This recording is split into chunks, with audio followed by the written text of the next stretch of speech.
ಶಕ್ತಿಯುತ ಮಂತ್ರದೊಂದಿಗೆ ಈ ಚರ್ಚೆಯನ್ನು ಆರಂಭಿಸೋಣ. ನೀಲಾಂಜನ ಸಮಾಭಾಸಂ ರವಿಪುತ್ರಂ ಯಮಾಗ್ರಜಂ ಛಾಯಾಮಾರ್ತಾಂಡ ಸಂಭೂತಂ ತಂ ನಮಾಮಿ ಶನೇಶ್ಚರಂ. ಈ ಮಂತ್ರ ಜೀವನದ ಅಡ್ಡಡೆಗಳನ್ನ ತಾಳ್ಮೆಯಿಂದ ಎದುರಿಸೋ ಶಕ್ತಿ ಕೊಡುತ್ತೆ ಅಂತಾರೆ. ಇವತ್ತು ನಾವು ಮೇಷರಾಶಿಯವರ ಬಗ್ಗೆ, ಅದರಲ್ಲೂ ಫೆಬ್ರವರಿ 1ರಿಂದ 4ರವರೆಗಿನ ಆ 4 ದಿನಗಳ ಬಗ್ಗೆ ಆಳವಾಗಿ ಮಾತಾಡೋಣ. ನಮ್ಮ ಹತ್ರ ಇರೋ ಮೂಲಗಳ ಪ್ರಕಾರ ಆಕ್ಚುಲಿ ಡಾಕ್ಟರ್ ಸೂರ್ಯಕಾಂತ್ ಅವರ ಸಂಶೋಧನಾ ಲೇಖನದಲ್ಲೂ ಇದೆ, ಈ 4 ದಿನಗಳು ಸಾಮಾನ್ಯ ದಿನಗಳಲ್ಲ, ಬದಲಿಗೆ ಇಡೀ ಜೀವನದ ದಿಕ್ಕನ್ನೇ ಬದಲಿಸಬಲ್ಲವು ಅಂತ.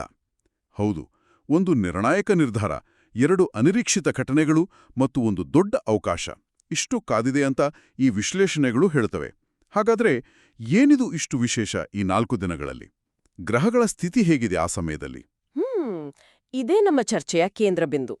ಫೆಬ್ರವರಿ 1ರಿಂದ 4ರವರೆಗೆ ಮೇಷರಾಶಿಯ ಮೇಲೆ 3 ಪ್ರಮುಖ ಗ್ರಹಗಳ ಪ್ರಭಾವ ಒಟ್ಟಿಗೆ ಇರುತ್ತೆ: ಸೂರ್ಯ, ಮಂಗಳ ಮತ್ತೆ ಶನಿ. ಓ, 3 ಶಕ್ತಿಶಾಲಿ ಗ್ರಹಗಳು. ಹೌದು. ಇದರಲ್ಲೇ ಮಂಗಳ ಮೇಷರಾಶಿಯ ಅಧಿಪತಿ, ಅಂದ್ರೆ ಅವರ ಮೂಲ ಶಕ್ತಿಯನ್ನೇ ಪ್ರತಿನಿಧಿಸ್ತಾನೆ. ಸೂರ್ಯ ಆತ್ಮವಿಶ್ವಾಸದ ಸಂಕೇತ, ಮತ್ತೆ ಶನಿ ಶಿಸ್ತು ಮತ್ತೆ ತಾಳ್ಮೆಯ ಪರೀಕ್ಷಕ. ಹಾಗಾದ್ರೆ ಈ 3 ಬೇರೆ ಬೇರೆ ಶಕ್ತಿಗಳು ಒಂದಾದಾಗ ಏನಾಗುತ್ತೆ? ಒಂದ್ಕಡೆ ಧೈರ್ಯದ ಮಂಗಳ, ಇನ್ನೊಂದ್ ಕಡೆ ನಿಧಾನದ ಶನಿ. ಇದು ಗೊಂದಲ ಆಗಲ್ವಾ? ಅದ್ಭುತವಾದ ಪ್ರಶ್ನೆ. ಇದನ್ನ ಹೀಗೆ ಅರ್ಥ ಮಾಡ್ಕೋಬಹುದು: ಮಂಗಳ ಒಂದು ಗಾಡಿಯ ಆಕ್ಸೆಲರೇಟರ್ ಇದ್ದಾಗೆ. ವೇಗ, ಹೌದು, ವೇಗವಾಗಿ ಮುನ್ನುಗ್ಗಲು ಪ್ರೇರೇಪಿಸುತ್ತೆ. ಆದರೆ ಶನಿ ಬ್ರೇಕ್ ಇದ್ದಾಗೆ, ನಿಯಂತ್ರಣ, ಎಚ್ಚರಿಕೆ ಕೊಡ್ತಾನೆ.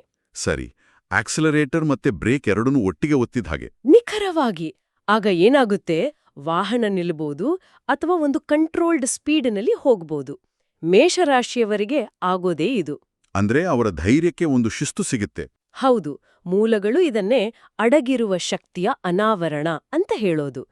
ತಿಂಗಳದಿಂದ ಕಾಡ್ತಿದ್ದ ಮಾಡಬೇಕಾ ಬೇಡವಾ ಅನ್ನೋ ಗೊಂದಲಕ್ಕೆ ಒಂದು ಸ್ಪಷ್ಟ ಉತ್ತರ ಸಿಗೋ ಸಮಯ ಇದು. ಈಗ ಕೇಳೋಕೆ ತುಂಬಾ ಇಂಟ್ರೆಸ್ಟಿಂಗ್ ಆಗಿದೆ. ಹಾಗಾದ್ರೆ ಈ ಬದಲಾವಣೆ ದಿನಕ್ಕೆ ಹೇಗಾಗತ್ತೆ? ಫೆಬ್ರವರಿ 1ರಿಂದಲೇ ಶುರುವಾಗತ್ತಾ? ಖಂಡಿತ. ಫೆಬ್ರವರಿ 1 ಅನ್ನೋದು ಒಂದು ಅಡಿಪಾಯದ ಹಾಗೆ. ಅಂದು ತೆಗೆದುಕೊಳ್ಳೋ ಒಂದು ಸಣ್ಣ ಆಲೋಚನೆ ಕೂಡ ಮುಂದಿನ 40 ದಿನಗಳ ಮೇಲೆ ಪರಿಣಾಮ ಬೀರುತ್ತೆ ಅಂತ ಹೇಳ್ತಾರೆ. ಸಣ್ಣ ಆಲೋಚನೆ ಅಂದ್ರೆ ದೊಡ್ಡ ನಿರ್ಧಾರವೇ ಆಗ್ಬೇಕಿಲ್ವಾ? ಇಲ್ಲ. ಒಂದು ಫೋನ್ ಕಾಲ್ ಮಾಡೋದು ಅಥವಾ ಒಂದು ವಿಷಯದ ಬಗ್ಗೆ ಸುಮ್ನೆ ಗಂಭೀರವಾಗಿ ಯೋಚಿಸೋದು ಕೂಡ ಆಗಿರ್ಬೋದು. ಓಕೆ, ಹಾಗಾದ್ರೆ ಫೆಬ್ರವರಿ 7 ಸೋಮವಾರ. ಇದು ಮಾನಸಿಕ ಪರೀಕ್ಷೆಯ ದಿನ ಅಂತಾರಲ್ಲ, ಭಾವೋದ್ವೇಗಕ್ಕೆ ಒಳಗಾಗೋ ಸಾಧ್ಯತೆ ಇದೆ ಅಂತ. ಮೇಷರಾಶಿಯವರ ಆತುರದ ಸ್ವಭಾವಕ್ಕೆ ಇದು ಸ್ವಲ್ಪ ರಿಸ್ಕಿ ಅಲ್ವಾ? ನೀವು ಸರಿಯಾದ ಪಾಯಿಂಟ್ ಹಿಡಿದಿದ್ದೀರಿ. ಮೇಲ್ನೋಟಕ್ಕೆ ಇದು ಅಪಾಯಕಾರಿ ಅನಿಸ್ಬೋದು. ಆದ್ರೆ ಜ್ಯೋತಿಷ್ಯದ ದೃಷ್ಟಿಯಲ್ಲಿ ಇದೊಂದು ರೀತಿ ಕ್ಲೆನ್ಸಿಂಗ್ ಪ್ರೋಸೆಸ್. ಶುದ್ಧೀಕರಣ. ಹೌದು. ಮನಸ್ಸಲ್ಲಿ ಅಡಗಿಸಿಟ್ಟಿದ್ದ ಭಾವನೆಗಳು ಹೊರಬಂದಾಗ ಮಾತ್ರ ಮುಂದಿನ ಹೆಜ್ಜೆ ಸ್ಪಷ್ಟವಾಗುತ್ತೆ. ಇದೇ ಭಾವೋದ್ವೇಗ ಫೆಬ್ರವರಿ 3ರಂದು ತೆಗೆದುಕೊಳ್ಳೋ ದೊಡ್ಡ ನಿರ್ಧಾರಕ್ಕೆ ಬೇಕಾದ ಶಕ್ತಿಯಾಗಿ ಬದಲಾಗುತ್ತೆ. ಅಂದ್ರೆ ಫೆಬ್ರವರಿ 2ರ ತಾಳ್ಮೆ 3ನೇ ತಾರೀಕಿಗೆ ಫಲ ಕೊಡುತ್ತೆ. ಖಂಡಿತ. ಅಂದು ತಾಳ್ಮೆಯಿಂದ ಇದ್ರೆ ಮರುದಿನ ಒಳ್ಳೆ ಸುದ್ದಿ ಬರೋ ಸಾಧ್ಯತೆ ಇದೆ. ಹಾಗಾದ್ರೆ ಅಸಲಿ ಆಟ ಇರೋದು ಫೆಬ್ರವರಿ 3 ಮಂಗಳವಾರದಂದು. ಅಂದು ಮೇಷರಾಶಿಯ ಅಧಿಪತಿ ಮಂಗಳನ ಪ್ರಭಾವವೇ ಜಾಸ್ತಿ ಇರುತ್ತೆ ಅಂತ. ಯಾಕೆ ಆ ದಿನ ಅಷ್ಟು ನಿರ್ಣಾಯಕ? ಯಾಕಂದ್ರೆ ಅಂದು ಮಂಗಳನ ಶಕ್ತಿ ಉತ್ತುಂಗದಲ್ಲಿರುತ್ತೆ. ಅಂದ್ರೆ ಅವರ ನಿರ್ಧಾರ ತೆಗೆದುಕೊಳ್ಳೋ ಸಾಮರ್ಥ್ಯ, ಧೈರ್ಯ, ಉತ್ಸಾಹ ಎಲ್ಲವೂ ಹೆಚ್ಚಾಗಿರುತ್ತೆ. ಅದೇ ಸಮಯದಲ್ಲಿ ಹಿಂದಿನ ದಿನದ ಎಮೋಷನಲ್ ಕ್ಲೆನ್ಸಿಂಗಿಂದ ಮನಸ್ಸು ಸ್ಪಷ್ಟವಾಗಿರುತ್ತೆ. ಅಂದು ತೆಗೆದುಕೊಳ್ಳೋ ನಿರ್ಧಾರಗಳು ಮುಂದಿನ 6 ತಿಂಗಳವರೆಗೆ ಫಲಿತಾಂಶ ಕೊಡ್ತವೆ. ಓ, 6 ತಿಂಗಳು. ಹೌದು. ಉದ್ಯೋಗ, ವ್ಯಾಪಾರ, ಕುಟುಂಬ ಯಾವುದೇ ವಿಷಯ ಆಗಿರ್ಲಿ, ಅಂದು ತೆಗೆದುಕೊಳ್ಳೋ ನಿಲುವು ಬಹಳ ದೃಢವಾಗಿರುತ್ತೆ. ಮತ್ತು ಕೊನೆಗೆ ಫೆಬ್ರವರಿ 4 ಬುಧವಾರ. ಇದು ಒಂದು ರೀತಿ ಸ್ಪಷ್ಟವಾದ ಬದಲಾವಣೆ ಕಾಣೋ ದಿನ ಅಂತಾರಲ್ಲ, ಅದರ ಅರ್ಥವೇನು? ಅದರರ್ಥ ಮೊದಲ 3 ದಿನಗಳ ಹೋರಾಟ, ಗೊಂದಲ, ನಿರ್ಧಾರ ಇದೆಲ್ಲದರ ನಂತರ 4ನೇ ದಿನ ಒಂದು ರೀತಿ ಆಂತರಿಕ ಶಾಂತಿ ಸಿಗುತ್ತೆ. ರಿಲ್ಯಾಕ್ಸ್ ಆದ ಹಾಗೆ. ಹೌದು. ಹಿಂದೆ ಕಾಡುತ್ತಿದ್ದ ಸಮಸ್ಯೆಗಳು ಈಗ ಅಷ್ಟು ದೊಡ್ಡದಾಗಿ ಕಾಣೋದಿಲ್ಲ. ಅಯ್ಯೋ, ಯಾಕೆಷ್ಟು ಚಿಂತೆ ಮಾಡ್ತಿದ್ದೆ ಅಂತ ಅನ್ಸೋವಷ್ಟು ಬದಲಾವಣೆ. ಸರಿ, ಈ ಆಂತರಿಕ ಸಂಘರ್ಷದ ಬಗ್ಗೆ ಇನ್ನಷ್ಟು ಮಾತಾಡೋಣ. ಮೇಷರಾಶಿಯವರು ಹೊರಗಿಂದ ತುಂಬಾ ಸ್ಟ್ರಾಂಗ್ ಆಗಿ ಕಾಣ್ತಾರಲ್ವಾ, ಆದರೆ ಅವರೊಳಗೆ ಸಾಕಷ್ಟು ಅನುಮಾನ, ಭಯ ಇರುತ್ತೆ ಅಂತ ಮೂಲಗಳು ಹೇಳ್ತವೆ. ಹೌದು, ಖಂಡಿತ.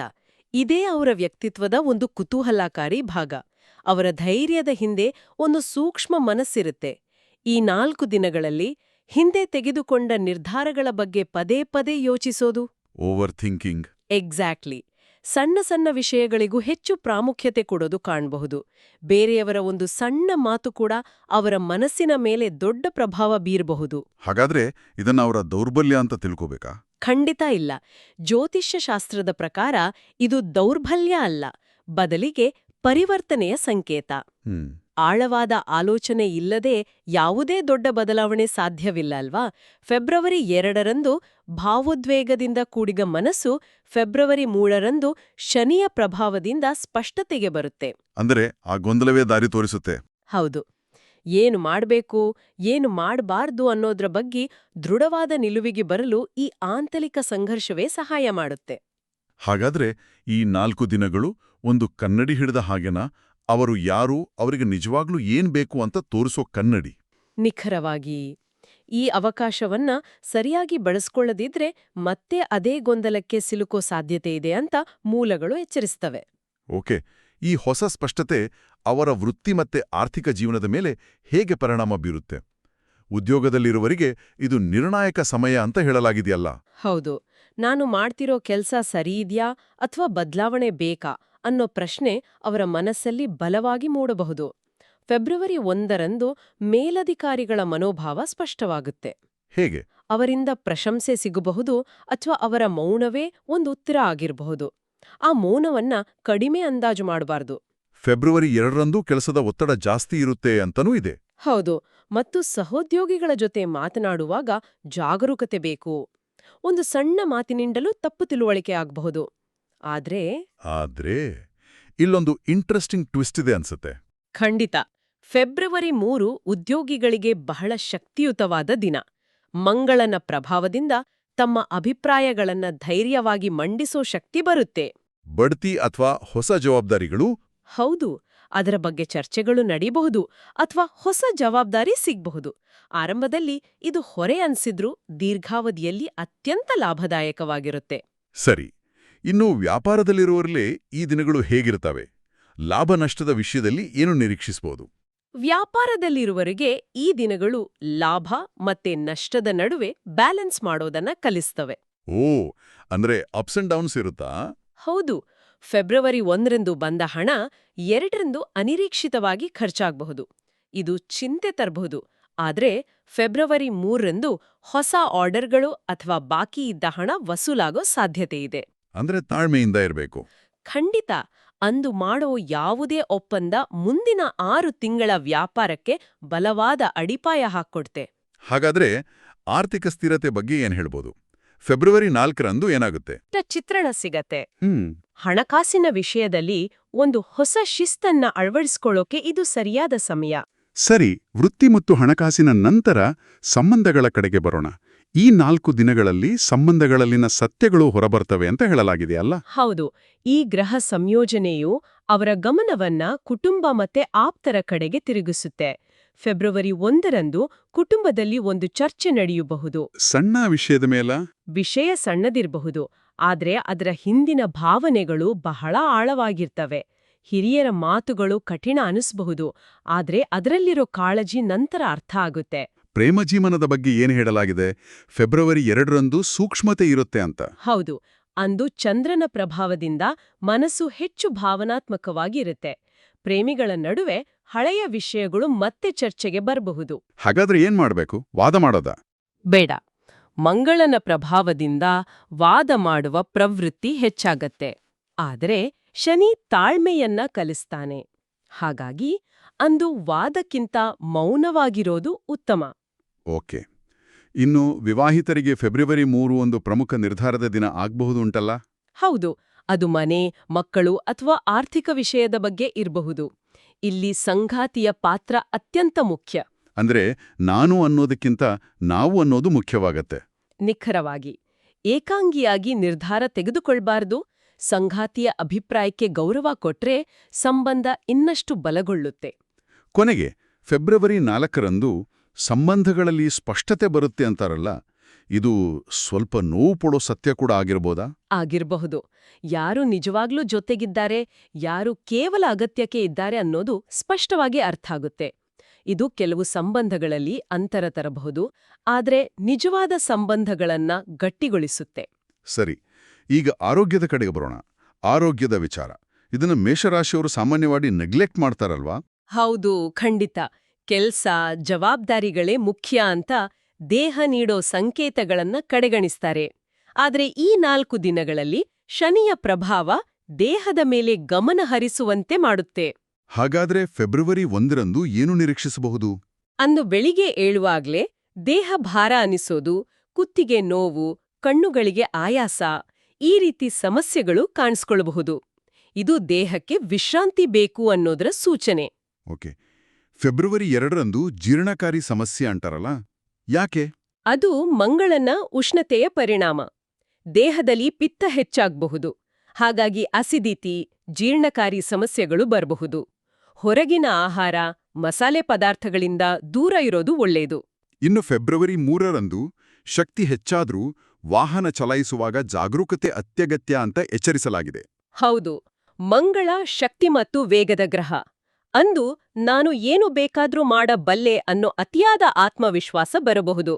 ಆದ್ರೆ ಶನಿ ದೇಹದ ಮಿತಿಗಳನ್ನ ನೆನಪಿಸುತ್ತಾನೆ. ಅಂದ್ರೆ ಆತುರ ಬೇಡ ಅಂತ? ಖಂಡಿತ. ವಿಶೇಷವಾಗಿ ವಾಹನ ಚಲಾಯಿಸುವಾಗ ತುಂಬಾ ಎಚ್ಚರಿಕೆ ಬೇಕು. ಈ ಎಲ್ಲಾ ಅನುಭವಗಳ ನಂತರ ಫೆಬ್ರವರಿ 4ರಂದು ಆರೋಗ್ಯದ ಬಗ್ಗೆ ಅವರ ದೃಷ್ಟಿಕೋನ ಬದಲಾಗುತ್ತಾ? ಖಂಡಿತವಾಗಿಯೂ. ಅಂದು ಆರೋಗ್ಯದ ಬಗ್ಗೆ ನಿರ್ಲಕ್ಷ್ಯ ಮಾಡಬಾರ್ದು ಅನ್ನೋ ಅರಿವು ಮೂಡುತ್ತೆ. ಕೆಲವರು ವ್ಯಾಯಾಮ ಶುರು ಮಾಡ್ಬೋದು ಅಥವಾ ಆಹಾರ ಪದ್ಧತಿಯಲ್ಲಿ ಬದಲಾವಣೆ ತರಬಹುದು. ಇದು ಬಹಳ ಒಳ್ಳೆಯ ನಿರ್ಧಾರ. ಕೊನೆಯದಾಗಿ ಈ 4 ದಿನಗಳ ಶುಭ ಮತ್ತು ಅಶುಭ ಸಮಯಗಳ ಬಗ್ಗೆ ನೋಡೋಣ. ಹೌದು, ಸಮಯಕ್ಕೆ ಬಹಳ ಪ್ರಾಮುಖ್ಯತೆ ಇದೆ. ಫೆಬ್ರವರಿ 1ಕ್ಕೆ ಭಾನುವಾರ ಬೆಳಗ್ಗೆ 6ರಿಂದ 9 ಶುಭ ಸಮಯ. ಮಧ್ಯಾಹ್ನ 12ರ ನಂತರ ಸಣ್ಣ ಅಡೆತಡೆಗಳು ಬರಬಹುದು. ಫೆಬ್ರವರಿ 2 ಸೋಮವಾರ ಮಧ್ಯಾಹ್ನ 2ರಿಂದ 4 ಶುಭ ಸಮಯ. ಆದ್ರೆ ರಾತ್ರಿ 8ರ ನಂತರ ಅನಗತ್ಯ ಚಿಂತೆಗಳು ಹೆಚ್ಚಾಗಬಹುದು. ಫೆಬ್ರವರಿ 3 ಆ ಶಕ್ತಿಶಾಲಿ ದಿನ. ಹೌದು, ಮಂಗಳವಾರ ಬೆಳಗ್ಗೆ 9ರಿಂದ 11 ಅದೃಷ್ಟದ ಸಮಯ. ಸಂಜೆ 5ರ ನಂತರ ಆತುರ ಜಾಸ್ತಿ ಆಗತ್ತೆ, ಆಗ ಎಚ್ಚರಿಕೆ ಬೇಕು. ಮತ್ತು ಫೆಬ್ರವರಿ 4 ಬುಧವಾರ ಬೆಳಗ್ಗೆ 10ರಿಂದ ಮಧ್ಯಾಹ್ನ 1ರವರೆಗೆ ಯೋಜನೆಗಳಿಗೆ ಉತ್ತಮ ಸಮಯ. ಹಾಗಾದ್ರೆ ಇದರ ಒಟ್ಟಾರೆ ಅರ್ಥ ಸಮಯವನ್ನ ಗೌರವಿಸಬೇಕು ಅನ್ನೋದಾ? ಹೌದು, ಸಮಯವನ್ನ ಗೌರವಿಸಿದ್ರೆ ಸಮಯ ನಮ್ಗ ಸಹಕರಿಸುತ್ತೆ. ಅಡೆತಡೆಗಳು ಕೂಡ ಅವಕಾಶಗಳಾಗಿ ಬದಲಾಗಬಹುದು. ಹಾಗಾದ್ರೆ ಈ ಇಡೀ ಚರ್ಚೆಯ ಸಾರಾಂಶ ಏನು? ಫೆಬ್ರವರಿ 3ರಂದು ಬರೋ ಪ್ರತಿಯೊಂದು ಅವಕಾಶವನ್ನು 2 ಬಾರಿ ಯೋಚಿಸಿ ಸ್ವೀಕರಿಸಬೇಕು ಅಂತ ಹೇಳಲಾಗಿದೆಯಲ್ಲ, ಯಾಕೆ?